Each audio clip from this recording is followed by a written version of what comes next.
पूरे भारत में कहीं भी कभी भी सबसे कम किराए पर बुक करें वन वे टैक्सी rahultravels.com पर। मध्य प्रदेश के गृह मंत्री नरोत्तम मिश्रा ने बड़ा बयान दिया। नरोत्तम मिश्रा ने कांग्रेस नेता राहुल गांधी के महाकाल दर्शन और नर्मदा स्नान पर कहा कि राहुल गांधी चुनावी हिंदू हैं, वे इच्छाधारी हिंदू हैं। चुनाव आते हैं तो मंदिर मंदिर जाते हैं। भोपाल में गृह मंत्री नरोत्तम मिश्रा का बयान सामने आया। ऑनलाइन गेमिंग और गैंगस्टर एक्ट पर उन्होंने कहा, ऑनलाइन गेमिंग एक्ट और जुआ एक्ट का दायरा बढ़ाया जाएगा। इस पर सरकार काम कर रही है, उसमें धाराएं भी बन रही है। इस पूरी प्रक्रिया में 3 महीने और लग सकते हैं। ऐसा ही गैंगस्टर एक्ट पर भी काम चल रहा है।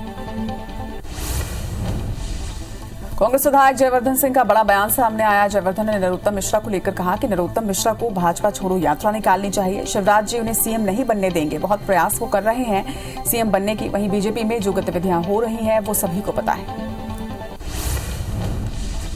वहीं कांग्रेस विधायक जयवर्धन सिंह आंगनबाड़ी में पोषण आहार में हो रहे घोटाले पर कहा कि ये घोटाला 100 करोड़ का नहीं है, बल्कि 1000 करोड़ों का घोटाला है। बच्चों और महिलाओं के पोषण में घोटाला हुआ। बीजेपी के दलाल और उनके नेता पैसे खा रहे हैं। इस मुद्दे को विधानसभा में उठाया जाएगा।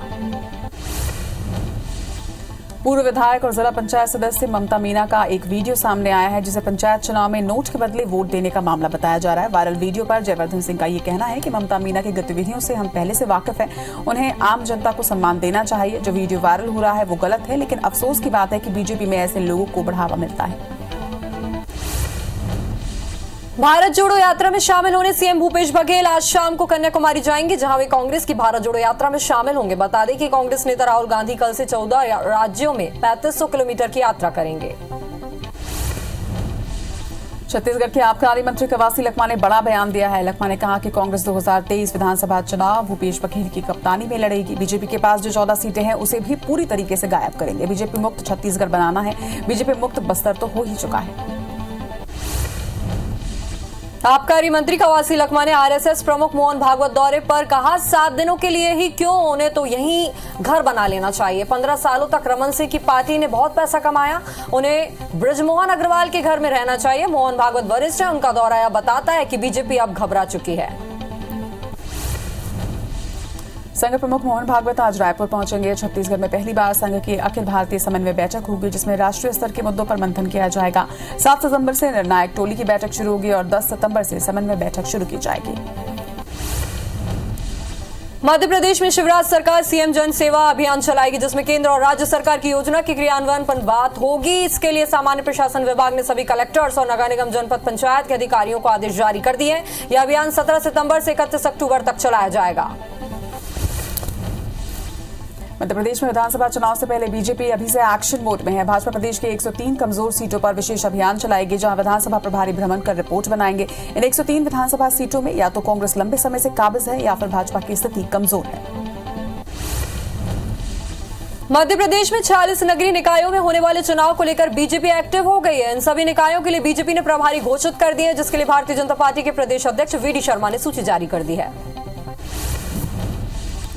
भोपाल में जिस शराब दुकान पर पूर्व सीएम और बीजेपी नेता ने पत्थर फेंका था, उसे कलेक्टर ने हटाने के निर्देश दिए हैं। बता दें कि उमा भारती प्रदेश में शराबबंदी के लिए मुखर रहती है और 1-2 बार उनका रौद्र रूप भी देखने को मिला। श्योपुर जिले के गोरस में केंद्रीय कृषि मंत्री नरेंद्र सिंह तोमर ने गौमाता नस्ल सुधार कार्यक्रम का शुभारंभ किया। इस दौरान तोमर ने कहा कि हमारे क्षेत्र में गिर नस्ल की गायों की बहुतायत है, जो अब नहीं है। अब इस नस्ल को दोबारा से बढ़ाने के लिए गौमाता नस्ल सुधार कार्यक्रम शुरू किया गया है। पूर्व वन मंत्री महेश गागरा ने बीजेपी विधायक और कांग्रेस नेताओं पर भ्रष्टाचार का आरोप लगाया है। उन्होंने कहा कि पंचायतों और निर्माण कार्य का पैसा कांग्रेस नेताओं के खाते में जा रहा है और इसकी जांच के लिए बीजेपी ने 8 सदस्यीय जांच दल का गठन भी किया। उन्होंने कहा कि बीजेपी भ्रष्टाचार पर कोर्ट की शरण में जाएगी और दोषियों के खिलाफ कार्रवाई की मांग करेगी। मध्य प्रदेश में संविदा स्वास्थ्य कर्मियों ने मोर्चा खोल दिया है। आज से 20,000 संविदा कर्मी हड़ताल पर है। कर्मचारी आश्वासन के बाद मांग पूरी नहीं होने पर आंदोलन कर रहे हैं। राष्ट्रीय पोषण माह के तहत आम जनता को जागरूक करने के लिए रायपुर की मरीन ड्राइव से साइकिल रैली निकाली गई। महिला एवं बाल विकास विभाग द्वारा निकाली गई ये रैली, इस रैली का उद्देश्य आम जनता को पोषण के प्रति जागरूक करना है। इस रैली में बड़ी संख्या में जनप्रतिनिधि, छात्र छात्राएं, स्वयंसेवी संगठन के सदस्य, अधिकारी, कर्मचारी सहित आम जनता ने भी हिस्सा लिया। मध्य प्रदेश में फिर भारी बारिश का अलर्ट जारी कर दिया गया है। मौसम विभाग ने सिंगरौली, सीधी, अनूपपुर, सागर, नरसिंहपुर, जबलपुर, मंडला और बालाघाट में भारी बारिश को लेकर येलो अलर्ट जारी किया है। वहीं नर्मदापुरम, भोपाल, ग्वालियर, चंबल और इंदौर में बारिश के आसार जताए गए। इधर रतलाम, देवास, उज्जैन, शाजापुर, आगर मालवा में बिजली गिरने की संभावना जताई गई है। छत्तीसगढ़ में अच्छी बारिश के लिए प्रदेशवासियों को और इंतजार करना होगा। हालांकि लोकल सिस्टम की वजह से कहीं कहीं बारिश हो रही है। वहीं मौसम विभाग के मुताबिक प्रदेश के कुछ हिस्सों में हल्की से मध्यम बारिश की संभावना है। पिकनिक मनाने आए 2 युवक कांकेर के मलाज कुंडुम वाटरफॉल में डूब गए। पुलिस और गोताखोरों की टीम तलाश में जुटी हुई है। दोनों युवक चरामा से पिकनिक मनाने आए थे। वहीं एक युवक का शव बरामद कर लिया गया है। अमरकंटक और इससे सटे छत्तीसगढ़ के सीमावर्ती इलाके में हो रही झमाझम बारिश के चलते एक बड़ा हादसा होते होते बच गया। दरअसल पेंड्रा के दुर्गाधारा जलप्रपात में अचानक जलस्तर बढ़ा, जिससे वाटरफॉल में नहा रहे पर्यटक सख्ती में आ गए। हालांकि किसी को कोई नुकसान यहां नहीं पहुंचा है। रायगढ़ के ग्राम बाइंग और चपले में करीब 4 पहले सड़क बनाई गई थी, जिसके लिए ग्रामीणों की जमीन को अधिग्रहित किया गया, जिसके बाद कोर्ट ने जिला प्रशासन को मुआवजा देने का आदेश दिया। लेकिन लोगों को 4 साल बाद भी मुआवजा नहीं मिल सका। ऐसे में हाईकोर्ट ने रायगढ़ जिला कलेक्टर और एसडीएम को 30 सितंबर को कोर्ट में पेश होने के लिए तलब किया है। झाबुआ में एसडीएम साहब के लेट से दफ्तर आने पर 50 से ज्यादा ग्रामीणों को समस्या का सामना करना पड़ा। ग्रामीण सुबह 8 बजे से ही अपने गांव से निकलकर तहसीली दफ्तर पेशी के लिए आए थे, लेकिन एसडीएम साहब का इंतजार करते करते थक गए। फिर एसडीएम शाह को 7:30 बजे दफ्तर पहुंचे और बारी बारी से ग्रामीणों को बुलवाया। इधर कोरिया जिले के मनेन्द्रगढ़ में राशन दुकान में चावल में इल्ली और कीड़े मिलने से मामले में जिला प्रशासन एक्शन में आ गया। IBC 24 पर खबर दिखाए जाने के बाद एसडीएम और नायब तहसीलदार दुकान की जांच करने गए, जहां दुकान संचालक में अनियमितता पाई गई। अब दुकान संचालक को सस्पेंड करने की तैयारी की गई है। बिलासपुर में डेंगू को लेकर स्वास्थ्य विभाग की चिंता बढ़ चुकी है। जिले में डेंगू के 5 नए मरीजों की पुष्टि की गई है। 2 शहरी क्षेत्रों और अन्य 3 दूसरे जिले के मरीज हैं। सभी मरीजों का इलाज अपोलो अस्पताल में जारी है। बलरामपुर जिले के दुप्पी गांव में हाथियों का उत्पात जारी है। हाथियों ने गांव में फसलों को नुकसान पहुंचाया। बताया जा रहा है कि बीते 16 दिनों से प्यारे दल के 2 हाथी गांव में उत्पात मचा रहे हैं। गौड़ा पेंड्रा मरवाही जिले में 7 हाथियों का दल केची रेंज पहुंचा है, जहां पर 2 मकानों को तोड़ा और 4 किसानों की फसल को भी खराब कर दिया। सभी हाथी अचानकमार टाइगर रिजर्व से पहुंचे हैं। वहीं वन अमला हाथी के मूवमेंट पर नजर बनाए हुए हैं। पन्ना जिले के अजयगढ़ में तहसीलदार के चेंबर में ब्लैक कोबरा के घुसने से कर्मचारियों में हड़कंप मच गया है। रेस्क्यू टीम ने तत्काल मौके पर पहुंचकर रेस्क्यू शुरू किया। कुछ ही देर की मशक्कत के बाद ब्लैक कोबरा को काबू कर लिया गया, सुरक्षित। उसके बाद उसे जंगल में छोड़ दिया गया। भोपाल के जेपी अस्पताल में मरीजों की सुविधा के लिए हेल्प डेस्क की शुरुआत की गई है। डेस्क के शुरू होने पर अब मरीजों और उनके परिजनों की परेशानी कम हो गई। वहीं प्रदेश भर के अस्पतालों के संपूर्ण कायाकल्प अभियान के निर्देश सीएम ने दिए थे, जिसके बाद ये व्यवस्था शुरू की गई। रायपुर के पंडित रविशंकर शुक्ल विश्वविद्यालय में जेम्स एंड ज्वेलरी का नया पाठ्यक्रम शुरू हो गया है, जिसमें छात्रों को 1 साल में डिप्लोमा सर्टिफिकेट और 3 साल पढ़ाई करने के बाद डिग्री सर्टिफिकेट दिया जाएगा। साथ ही युवाओं को सराफा व्यवसाय करने के लिए ट्रेनिंग भी दी जाएगी। इंदौर में मतदाताओं के मतदाता परिचय पत्र को आधार से जोड़ने का अभियान धीमी गति से चल रहा है। वहीं मतदाताओं के परिचय पत्र आधार नंबर से जोड़ने में लापरवाही भी सामने आ रही है, जिसके चलते 3 बीएलओ को निलंबित करने के साथ ही 150 बीएलओ को कारण बताओ नोटिस जारी किया गया है। बड़वानी में पानसिमल थाना इलाके में देर रात बड़ा हादसा हो गया। अज्ञात वाहन की टक्कर से 3 लोगों की मौत हो गई और 1 घायल हो गया, जिन्हें इलाज के लिए अस्पताल में भर्ती कराया गया है। बुरहानपुर के बसाई गांव के एक खेत में जंगली जानवरों को मारने के लिए लगाए गए करंट से एक ग्रामीण उसकी चपेट में आ गया। हादसे में ग्रामीण की मौके पर ही मौत हो गई है। वहीं घटना की सूचना पर पुलिस की टीम मौके पर पहुंची और लाश को पोस्टमार्टम के लिए भिजवाकर आगे की जांच शुरू की।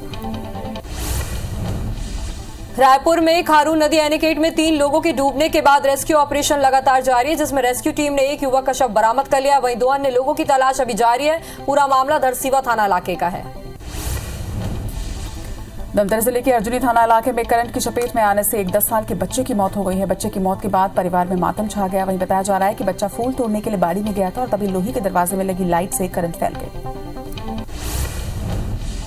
जशपुर के लोदाम थाना इलाके के कोनबीरा गांव के तालाब में एक बुजुर्ग महिला की डूबने से मौत हो गई। बुजुर्ग महिला ग्राम पंचायत पुत्री चोरा की रहने वाली थी। बताया जा रहा है कि बुजुर्ग का मानसिक स्वास्थ्य खराब था। वहीं घटना के बाद मौके पर पहुंची पुलिस ने शव को बरामद कर लिया है।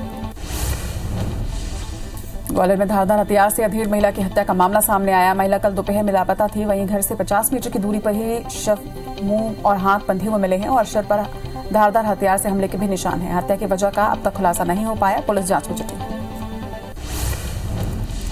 सिंगरौली में मामूली विवाद को लेकर दो लोगों ने एक युवक की धारदार हथियार से हत्या कर दी। पूरा मामला जियावन थाने के कुंदवार चौकी के बेलवानी गांव का है। पुलिस ने दोनों आरोपियों को गिरफ्तार कर लिया। बताया जा रहा है कि राजू बैगा और उसके साथ ही कुछ परिचित के लोगों के साथ विवाद हो गया था, जिसके बाद वारदात को अंजाम दिया गया। सतना जिले के मझगांव में एक युवक की लाश पानी से भरे कुंड में बरामद हुई है। मृतक की शिनाख्त लवकुश यादव के रूप में की गई, जो कि कल शाम से ही लापता था। बताया जा रहा है कि लवकुश शातिर बदमाश लाली यादव के साथ देखा गया था। परिजनों ने भी लाली पर हत्या का आरोप लगाया। फिलहाल पुलिस लाली को हिरासत में लेकर पूछताछ कर रही है। सतना में मेडिकल छात्र की संदिग्ध परिस्थितियों में मौत हो गई है। वो राजेंद्र नगर गली नंबर 13 में किराए के मकान में रहता था। रविवार देर रात छात्र तीसरी मंजिल से नीचे आ गिरा, जिसके बाद उसे जिला अस्पताल भी रेफर किया गया, जहां उसकी मौत हो गई। फिलहाल पुलिस पूरे मामले की जांच कर रही है। चित्रकूट के किलेपाल थाना इलाके में दो मासूमों की तालाब में डूबने से मौत हो गई। बताया जा रहा है कि दोनों भाई बहन गांव के ही तालाब में नहाने के लिए पहुंचे थे। वही घटना के बाद मौके पर पहुंची पुलिस ने शव को बरामद कर लिया है और मामले की जांच शुरू कर दी है। इंदौर की एमआईजी थाना पुलिस ने एक बड़े गिरोह का खुलासा करते हुए 3 लोगों को गिरफ्तार किया। यह गिरोह लोन पर ली गई महंगी गाड़ियां और ट्रक नोटरी पर खरीदी कर दूसरों को बेचकर रफू चक्कर हो जाते थे। फिलहाल पुलिस इस गिरोह के अन्य सदस्यों की तलाश में जुट गई है। जशपुर जिले के अंतर्गत तपकरा थाने की पुलिस ने आज फिर से 4 तस्करों के साथ गांजे का एक बड़ा खेप बरामद किया है। थाना प्रभारी ने बताया कि लग्जरी कार से 90 किलो गांजे की ग्राम बरामदगी की गई है। इसके साथ ही 4 लोग भी हिरासत में लिए गए।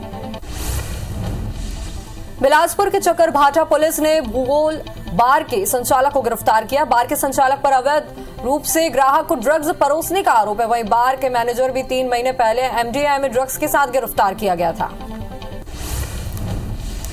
राजधानी रायपुर में लगातार चाकूबाजी होने के बाद पुलिस अब आरोपियों पर एक्शन के मूड में है। मानाबस्ती क्षेत्र में हुई चाकूबाजी से हुई हत्या के मामले में पुलिस ने 6 आरोपियों को गिरफ्तार किया। वहीं इलाके में युवक की हत्या के बाद लोगों ने चक्का जाम कर कार्रवाई की मांग की थी।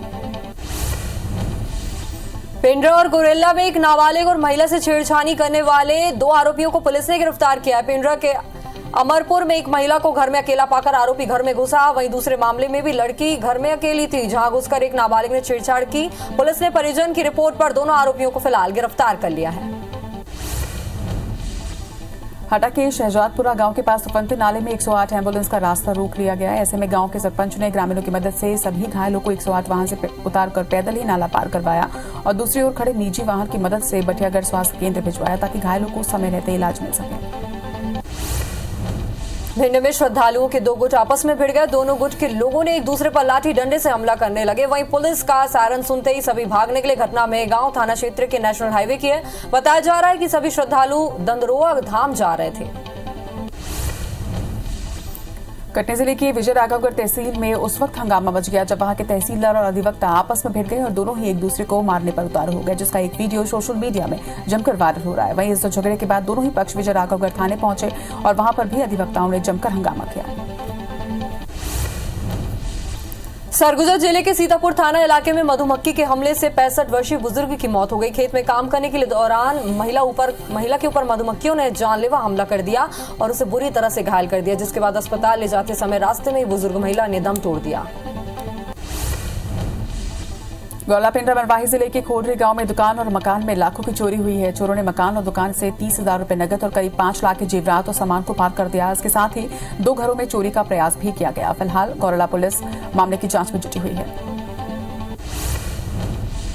सरगुजा जिले के बतौली विकासखंड में बने सरकारी स्कूल जर्जर हो गए। यहाँ 20 से 25 किलोमीटर की दूरी से स्कूल पढ़ने आने वाले छात्रों को भारी परेशानी का सामना करना पड़ता है। खपरेल भवन में स्कूल संचालित हो रहा है, जो पूरी तरह से जर्जर हो चुका है। कहीं कोई हादसा ना हो जाए, बच्चों में यह डर बना रहता है। अब देखना होगा कि अफसर इस पर क्या कार्रवाई करते हैं।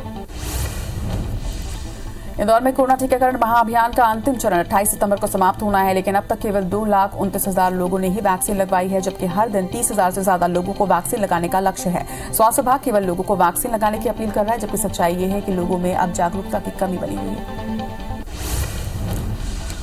जबलपुर में 31वीं रेलवे जोनल बास्केटबॉल प्रतियोगिता का आयोजन किया जा रहा है। इसका समापन 9 सितंबर को होगा। चैंपियनशिप में रेलवे के सभी 16 जोनों के आरपीएफ की महिला वर्ग की 17 और पुरुष वर्ग की 11 टीमें शामिल हैं। आरपीएफ की प्रोडक्शन यूनिट से भी टीमें शामिल होने आई हैं, जिसमें 300 से ज्यादा खिलाड़ी हैं।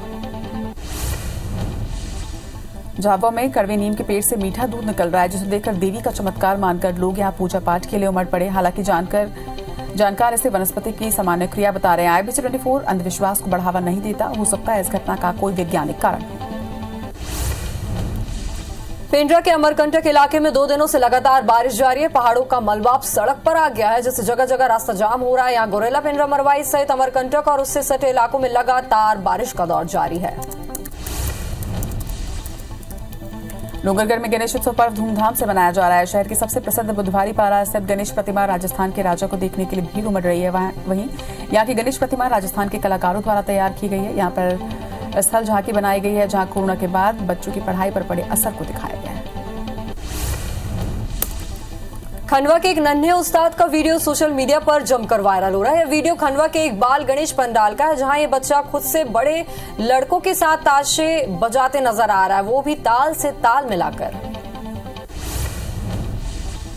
इंदौर में महाराजा यशवंतराव होलकर की जयंती MY अस्पताल में सादगी के साथ मनाई गई। इस मौके पर महापौर पुष्यमित्र भार्गव मुख्य रूप से मौजूद रहे। यशवंतराव होलकर की प्रतिमा पर माल्यार्पण करते हुए उनके द्वारा किए गए कामों को उन्होंने याद किया। दरअसल इंदौर शहर के विकास में महाराजा यशवंतराव होलकर का अहम योगदान है।